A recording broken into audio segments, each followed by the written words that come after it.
সাইফান এগিয়ে গিয়ে রাজীবকে হাত ধরে টেনে নিয়ে আসছে। রাজীব বারবার ইশারা করছে, কিন্তু সাইফান তো সাইফানই, কোনো কিছুই শোনার পাত্র নয়। এই নাও ভাইয়া, সাইফান বলল। নিয়ে এসেছি রাজীব ভাইয়াকে। রাজীব ভাই তোমাদের হানিমুনের জন্য শেষে কিনা আবাসিক হোটেল নিয়ে আসলো, আবার আমাকে মিথ্যা কথা বলেছে। আজকে শায়েস্তা করো। রাজীব অসহায় চোখে সাইফানের দিকে তাকালো। সাইফান রাজীবের চোখে তাকিয়ে বলল, এভাবে তাকিয়ে লাভ নেই। তুমি যতটা ভদ্র নিজেকে দেখাও রাজীব ভাই, ভিতরে ভিতরে তুমি ততটা ভদ্র না। তুমি আমাকে শুধু অমৃতের কথা বললে, আর নিজের মৌমাছির চাকের সব মধু খাওয়ার জন্য ভিতরে ভিতরে উতলা হয়ে থাকো।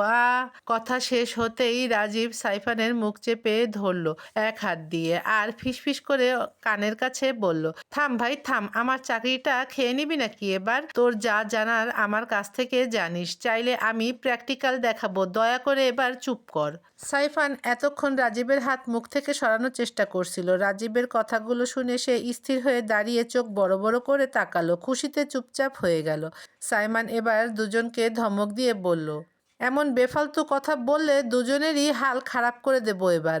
সাইমানের ধমকে রাজীব ও সাইফান দুজনই চুপসে গেল। রাজীব সাইফানের মুখ থেকে হাত সরিয়ে সোজা হয়ে দাঁড়ালো। সাইমান গম্ভীর কণ্ঠে বলল, রাজীব, তুমি সত্যিই হোটেলের বিষয়ে কিছু জানো না? রাজীব কাচুমাচু হয়ে বলল, না স্যার, আমি জানলে কি আপনাকে এখানে নিয়ে আসতাম? সাইফান রাজীবের কানের কাছে গিয়ে ফিসফিস করে বলল, এই রাজীব ভাই, সত্যি করে বলো, বিয়ের আগে কি এখানে মধু খেতে এসেছিলে? না হলে এই হোটেলে নিয়ে আসলে কেন? রাজীব সাইফানের দিকে কান্নামাখা চোখে তাকিয়ে বলল, ভাই এবার চুপ কর। আমার জীবন মরণের ব্যাপার, সত্যি কথা বলছি। আমি শুধু বিয়ের আগে একটু অমৃতই খেয়েছি, আর কিছু করিনি। বাকি সব বিয়ের পরে বাসরের জন্য রেখে দিয়েছি।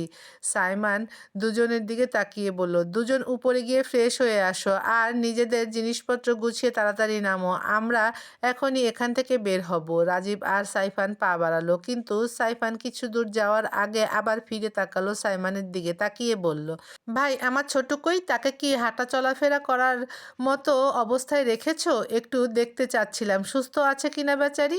সাইমান চোখ গরম করে তাকাতেই সাইফান দৌড়ে চলে গেল। সামনে থেকে ইন্সপেক্টর সাইমানের দিকে তাকিয়ে বলল, স্যার আমরা তাহলে আমাদের কাজ শেষ করে আমরা এখান থেকে চলে যাই। সাইমান মাথা নাড়িয়ে সম্মতি জানালো। তারপর ঘরে ঢুকেই দেখলো নাফিসা বসে জামা কাপড় ভাঁজ করছে। কাল রাতে মেলে দেওয়া জামা কাপড়গুলো এখন গোছাচ্ছে। নাফিসার পরনে একটি সুতি থ্রি পিস, হালকা নেভি ব্লু এবং সাদা ফুলের কাজ করা। ছোট শহরের দোকানগুলোর তুলনায় এর চেয়ে ভালো পোশাক পাওয়া মুশকিল। সাইফান যতটুকু সম্ভব এগুলো নিয়ে এসেছে। সাইমান ধীরে ধীরে নাফিসার দিকে এগোলো। নাফিসা নিজের কাজে ব্যস্ত। সাইমান তার সামনে দাঁড়িয়ে সামান্য ঝুঁকে নাফিসার ভেজা চুলে নাক ডুবিয়ে দিল। নাফিসা হঠাৎ তাকিয়ে মাথা নিচু করে নিল। সাইমান নাফিসার চুল থেকে নাক সরিয়ে তার দুই বাহু ধরে বিছানায় বসালো। টেবিল থেকে ব্যাগ খুলে কিছু মেডিসিনের প্যাকেট বের করলো। দুইটি মেডিসিন হাতে নিয়ে একটি মিনারেল ওয়াটার বোতলও বের করলো। সাইমান নাফিসার দিকে এগিয়ে গিয়ে বলল, হাত বাড়াও। নাফিসা সাইমানের কথা মতো হাত বাড়ালো। সাইমান দুইটি মেডিসিন তার হাতে দিল। হাতে দিয়ে গাল হালকা চাপ দিয়ে মুখ খা করিয়ে মুখে পানি ঢাললো। একদম পরিমাপ মতো পানি ঢেলে দিয়েছে। তারপর বলল, মেডিসিন দুইটি মুখে দাও। নাফিসা প্রথমে সাইমানের দিকে তাকালো, তারপর হাতে থাকা মেডিসিনের দিকে। সাইমান চোখ কুঁচকে বলল, তাড়াতাড়ি খেয়ে ফেলো। নাফিসা একবারে মুখের পানি গিলে নিল। তারপরে সাইমানকে তাকিয়ে বলল, এটা কিসের মেডিসিন? সাইমান বলল, ব্যথার ও জন্ম নিয়ন্ত্রণ পিল, এবার খেয়ে নাও। নাফিসা সাথে সাথে লজ্জায় মাথা নিচু করে নিল। তারপর চোখ ছোট করে তাকালো মেডিসিনগুলোর দিকে। কত সহজে কথাগুলো তার সামনে বলে দিল। কোনোদিনও ভাবিনি সাইমানের আর একটা রূপ আছে, তাও আবার এমন। ভেবেছিল সাইমান কত ভদ্র, কিন্তু একটু একটু করে সব ভদ্রতার মুখোশ খুলে তিনি নির্লজ্জ ডিএসপি হয়ে উঠেছে। নাফিসা ঢোক গিলে বলল, খাবো না আমি এটা। কেন? নাফিসা মাথা নিচু করে এক হাত দিয়ে বিছানার চাদর খামচে ধরে কোনো রকমে বলল, আমার বাবু চাই। সাইমান চোখ ছোট ছোট করে তাকিয়ে বলল, কি চাও? নাফিসা আরো মাথা নিচু করে নিয়ে মিনমিন করে বলল, বাবু। সাইমান ভাবলেশীন ভাবে বলল, নিজে আগে বড় হো, তারপর সময় হলে দেখা যাবে পিচ্চি। নাফিসার মাথায় ধূপ করে আগুন জ্বলে উঠল, রেগে গেল। এই লোকটা তাকে পিচ্চি পিচ্চি কেন করছে? এই পিচ্চির সাথে যখন অমন করলো তখন ভাবেনি আমি পিচ্চি? নাফিসা রেগে নাকের পাতা ফুলিয়ে বলল, আমি পিচ্চি না, নাও আই অ্যাম 18+। সাইমান ঠোঁট বাঁকিয়ে বলল, যেদিন আমার সামনে মাথা নিচু না করে স্পষ্টভাবে আমার কাছে আবদার করবে যে আমার বাচ্চার মা হতে চাও, ওই দিন আশা পূরণ হবে। তার আগে পড়াশোনায় মনোযোগ দাও, ফালতু কথা ঝেড়ে ফেলো। নাফিসা থমথমে হয়ে গেল।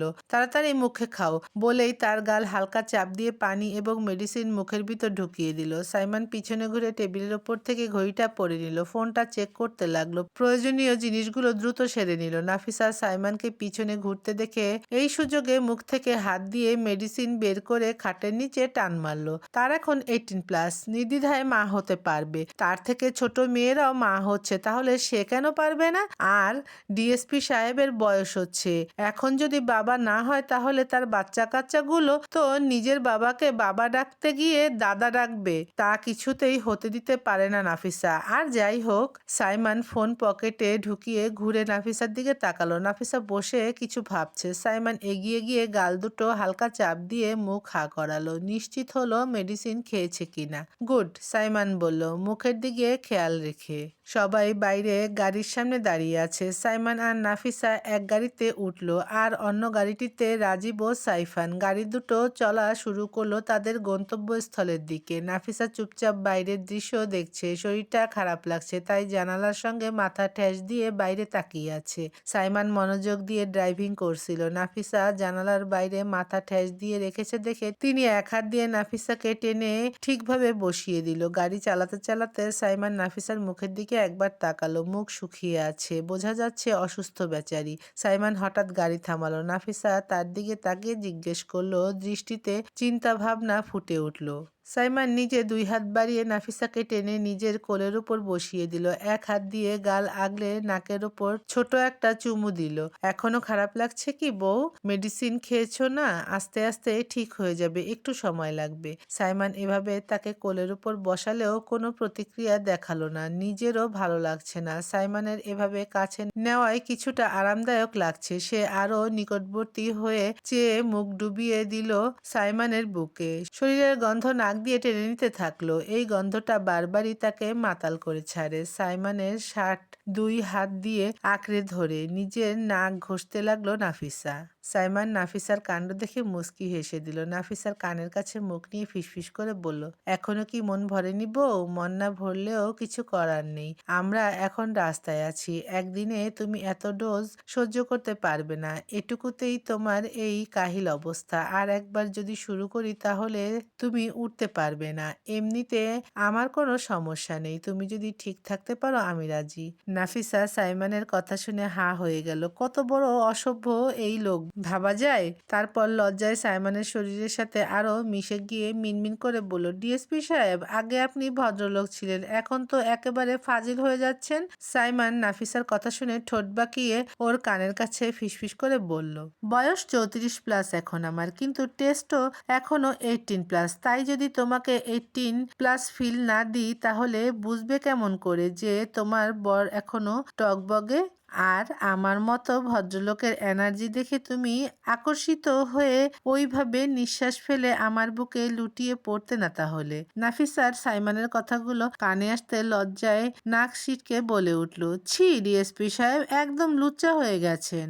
সাইমন এবার নাফিসার কানে ছোট্ট একটা কামড় দিয়ে ভাবনশীল ভঙ্গিতে বলল, লুচ্চা না হলে তুমি রাতে কেমন করে টের পেতে যে তোমার বর এখনো 34 না একদম 18-এর মতো ফিট? চুপ করেন দয়া করে, নাফিসা লজ্জায় কাঁদো কাঁদো গলায় বলল, সাইমনের বুকের ভেতর মাথা লুকিয়ে রেখে। এই লোকটার কোনো লজ্জা নেই, আল্লাহ কি দিয়ে বানাইছে, এত নির্লজ্জ কেন? ভাবতেই নাফিসার কান বেয়ে গরম ধোঁয়া যেন বের হয়ে আসছে। সাইমন কিছু না বলে নাফিসার গলার কাছে মুখ গুজে দিয়ে গভীর একটা চুমু দিল, তারপর আস্তে সরে গেল। ওকে, আর লজ্জা পেতে হবে না, বুঝেছি, এখনো লজ্জা ভাঙেনি। সমস্যা নেই বউ, তোমার লজ্জা ভাঙানোর দায়িত্ব আমার।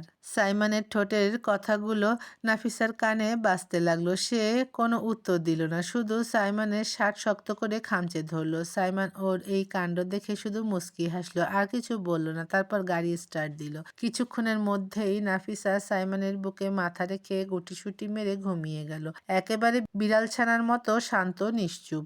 সাইমনের বুকের ভেতর তার নিঃশ্বাস ওঠানামা করছে। সাইমন তাকিয়ে দেখে শুধু শান্ত একটা প্রশান্তি খুঁজে পেল। গাড়ি গিয়ে থামলো থানার সামনে। অন্য গাড়ি থেকে নেমে সাইফান নেমে রাজীবের কানে ফিসফিস করে বলল, রাজীব ভাই প্র্যাকটিক্যাল কবে দেখাবা আমাকে জানিও কিন্তু। বলেই তো দিল দৌড়। রাজীব দাঁতের ওপর দাঁত চেপে সাইফানের দিকে তাকিয়ে বলল, চিজ একটা। এরপর সাইমনদের গাড়ির দিকে এগিয়ে সে পিছনের দরজা খুলে সিটে বসলো। দরজা লাগাতেই চোখ সামনে গিয়ে পড়ল আর সেখানে দেখে হা হয়ে গেল। নাফিসা তখনও সাইমনের কোলের ভেতর নিদ্রামগ্ন।